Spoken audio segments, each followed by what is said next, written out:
वहीं झारखंड में खूंटी, लोहरदगा, पलामू और सिंहभूम लोकसभा सीट के लिए 13 मई को वोट डाले जाएंगे। अब एक नजर डाल लेते हैं किस सीट, किस पार्टी और किस प्रत्याशी के बीच कांटे की टक्कर है। खूंटी लोकसभा सीट की बात करें तो अर्जुन मुंडा और कालीचरण मुंडा के बीच ये महामुकाबला होगा। लोहरदगा की बात करें तो समीर सुखदेव और चमरालिंडा के बीच ये कांटे की टक्कर देखने को मिल रही है। पलामू लोकसभा सीट की बात करें तो बीडी राम और ममता भुइयां के बीच मुख्य मुकाबला होगा।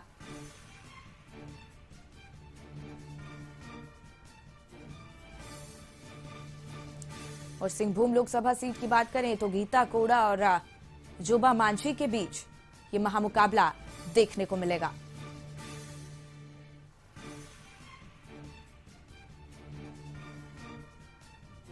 खूंटी लोकसभा से बीजेपी प्रत्याशी अर्जुन मुंडा की साख दांव पर लगी है। वर्तमान में केंद्र सरकार में मंत्री हैं अर्जुन मुंडा। मोदी सरकार पार्ट 1 में भी मंत्री रहे हैं। 2 टर्म झारखंड के मुख्यमंत्री भी रहे हैं अर्जुन मुंडा। बाबूलाल मरांडी मंत्रिमंडल में भी मंत्री रहे हैं। सिंहभूम लोकसभा से बीजेपी प्रत्याशी हैं गीता कोड़ा, इनकी साख भी दांव पर लगी हुई है। सिंहभूम लोकसभा से निवर्तमान सांसद हैं। जगन्नाथपुर विधानसभा से विधायक भी रह चुकी हैं। झारखंड के पूर्व मुख्यमंत्री मधु कोड़ा की पत्नी हैं गीता कोड़ा। सिंहभूम लोकसभा से जेएमएम प्रत्याशी जोबा मांझी की अगर बात की जाए तो इनकी प्रतिष्ठा भी दांव पर लगी हुई है। 6 बार विधानसभा की सदस्य रह चुकी हैं जोबा मांझी। बाबूलाल मरांडी मंत्रिमंडल में भी मंत्री रही हैं। और इसके साथ ही अर्जुन मुंडा मंत्रिमंडल में भी जोबा मांझी मंत्री रही है। हेमंत सोरेन सरकार में भी जोबा मांझी मंत्री रही हैं।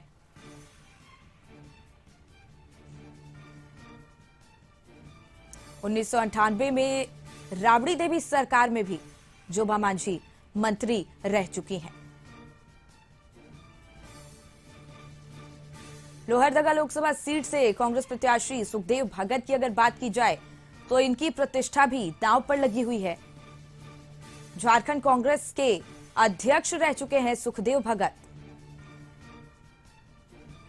और इसके साथ ही आपको बताएं, लोहरदगा विधानसभा सीट से विधायक भी सुखदेव भगत रह चुके हैं।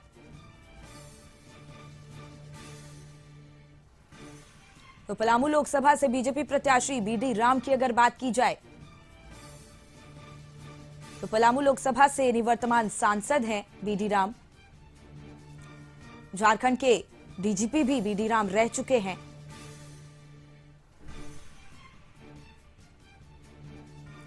सख्त आईपीएस अधिकारी के रूप में बीडी राम की पहचान है।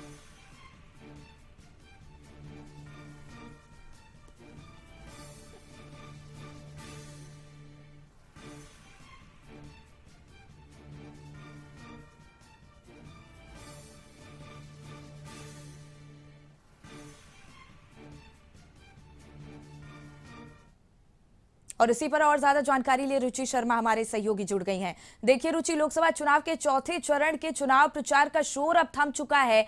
डोर टू डोर नेता जनसंपर्क कर रहे हैं, क्या खास उम्मीद जताई जा रही है? बिल्कुल बिल्कुल, देखिए खूंटी, लोहरदगा, सिंहभूम की बात की जाए, पलामू की बात की जाए तो ये जो 4 लोकसभा संसदीय सीट है उसके लिए कल मतदान होना है। और अगर बात की जाए इंडिया गठबंधन हो, एनडीए के प्रत्याशी, दोनों प्रत्याशियों की जो साख है वो दांव पर लगी है। और ऐसे में इनका लगातार प्रयास रहा था। चुनाव प्रचार प्रसार तो कल देर शाम थम ही गया, लेकिन कोई कसर जो है वो शीर्ष नेताओं ने नहीं छोड़ी। यहाँ तक कि शीर्ष नेताओं का आगमन हुआ, शीर्ष नेता ने पहुंच करके उनके पक्ष में में वोट करने की अपील की। एक तरफ एनडीए की तरफ से अगर बात की जाए तो प्रधानमंत्री नरेंद्र मोदी से लेकर के प्रदेश स्तर के जो नेता हैं, यानी कि बाबूलाल मरांडी हो या फिर अन्य राज्य जो भाजपा शासित प्रदेश है, वहां के मुख्यमंत्री तक का आगमन हुआ और उन्होंने केंद्र सरकार की कई उपलब्धियां बताते हुए विपक्ष यानी कि विपक्षियों पर भी, इंडिया गठबंधन पर भी जमकर निशाना साधा, अपने पक्ष में वोट करने की अपील भी की थी। लेकिन अब वो कल वो दिन जो है वो आ जाएगा, चूंकि अगर बात की जाए तो इलेक्शन कमीशन के तरफ से यानी कि सारी तैयारियां लगभग पूरी हो गई हैं और कल जो है सुबह से ही यानी कि कल सुबह 7 बजे से ही मतदान शुरू हो जाएगा और सभी केंद्रों पर तैयारी जो है, सुरक्षा की अगर बात की जाए तो सुरक्षा के भी पुख्ता इंतजाम कर लिए गए हैं। ऐसे में किसी मतदाता कर्मी को कोई परेशानी ना हो तो पूरी व्यवस्था तैयार कर ली गई है। दूसरी ओर देखिए, जहां तक बात है प्रत्याशियों की, तो प्रत्याशी जो है अभी भी जनसंपर्क कर रहे हैं, यानी कि लोगों से मिल रहे हैं, लेकिन साइलेंटली चुनाव का प्रचार प्रसार थमा हुआ है।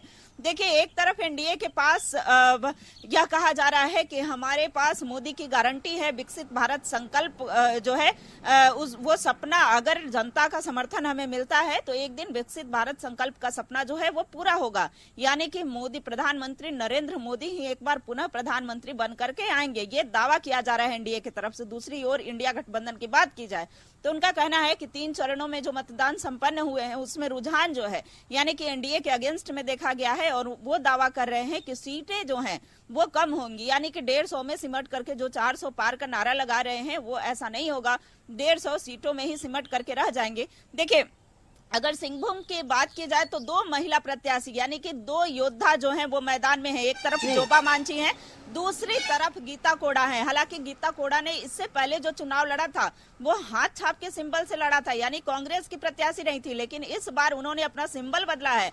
उन्होंने कमल फूल का सिंबल यानी कि भाजपा का दामन थाम करके इस बार कमल फूल से चुनाव लड़ रही हैं। तो ऐसे में देखना होगा, जब 2 महिला प्रत्याशी चुनावी मैदान में है तो किन प्रतिष्ठा जो है वो जनता किन्हें चुनती है दोनों महिला प्रत्याशी में।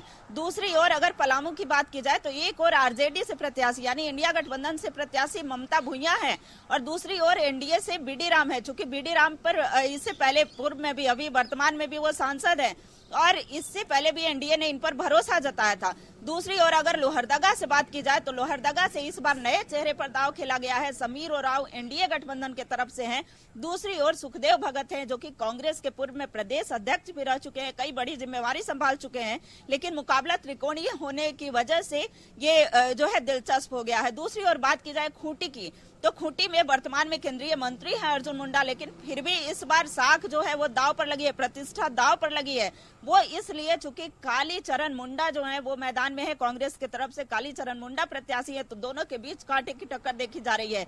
हालांकि ये जनता तय करेगी और कल ये मतदान हो जाएगा, उनका जो फैसला है वो ईवीएम में कैद हो जाएगा और 4 जून को परिणाम आने के बाद ही पता चल पाएगा कि जो जनता है किन्हें अपना सिरोधार्य करती है, यानी कि किन्हें चुनती है, कौन उस लोकसभा संसदीय सीट पर राज करता है।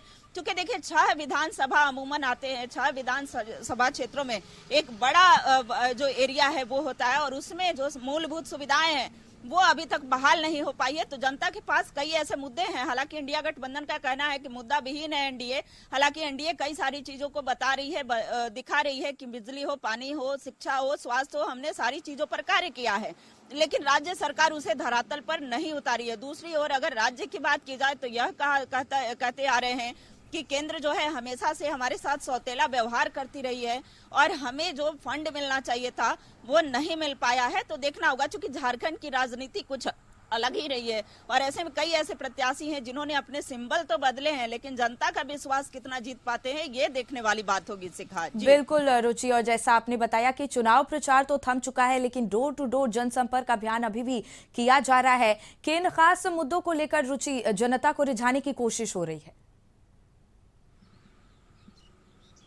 बिल्कुल बिल्कुल, देखिए अगर लोहरदगा लोकसभा संसदीय सीट की बात की जाए तो वहां पर रेलवे लाइन अभी तक नहीं शुरू हुई है। कई ऐसे क्षेत्र हैं जहां की रेलवे लाइन उन लोगों ने नहीं देखा है, तो वहां रेलवे की सुविधा जो है वो बहाल की जाएगी या और जो केंद्र के तरफ से अनगिनत योजनाएं जो है उसे कैसे लाया जाएगा और कई समस्याएं जो है, चूंकि पेयजल की समस्या काफी देखी जाती है, तो पेयजल की समस्या कैसे दूर हो सके। देखिए यहाँ झारखंड से एक बड़ी समस्या रही है विस्थापन की पलायन की समस्या रही है। तो पलायन को यहाँ से कैसे रोका जाए, चूंकि 40% मिनरल्स जो हैं वो झारखंड से जाते हैं, पूरे देश भर का 40% मिनरल झारखंड का होता है। तो ऐसे में यहाँ के लोग अगर दूसरे जगह कार्य करने जाते हैं तो उन्हें बाहर ना जाना पड़े, यहीं पर उन्हें रोजगार मिल सके, तो रोजगार हो, शिक्षा हो, स्वास्थ्य सुविधा हो। ऐसे में इन सारी चीजों को लेकर के वो जनता के बीच जा रहे हैं। मैनिफेस्टो में कई वादे हैं जिसे लेकर के वो जनता के बीच में जा रहे हैं। अब जनता के बीच में अपनी पैठ कितना बना पाते हैं ये तो देखने वाली बात होगी।